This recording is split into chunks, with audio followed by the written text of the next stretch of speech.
Hi guys, Thursday evening 2 நாளாக எங்களோட கிச்சனில் வாழைக்கரண்டு தூங்கி கொண்டு இருந்துச்சு. சரி, நானும் யாராச்சும் எடுத்து எதுவும் செய்யணுமான்னு பார்த்தா இல்லை.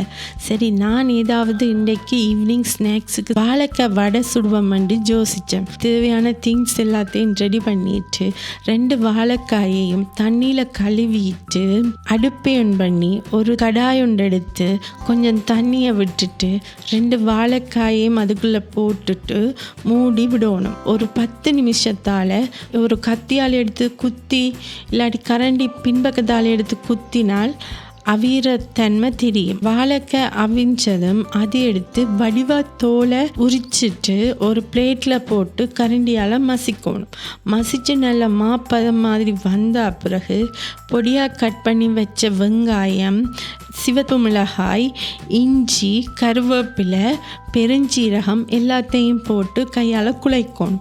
குழைச்சதும் அடுப்பை ஆன் பண்ணி பேன் ஒன்று வச்சு எண்ணெயை விடணும். எண்ணெய் கொதித்ததும் குழைச்சி வச்ச வாழைக்காயை எடுத்து வட்டமாக பிடிச்சு ஓட்டையை போட்டு கொதிச்ச எண்ணெயில் போடணும். போட்டு ஒரு 5 நிமிஷம் காணும். ஏன்னு சொன்னால் இது வாழைக்காய் ஏற்கனவே அவிஞ்சது தானே, அப்போ பொரியறதுக்கு டைம் எடுக்காது. ஆனால் இந்த வாழைக்காய் வடைக்கு கொஞ்சம் வெங்காயம் கூடவா போடணும்.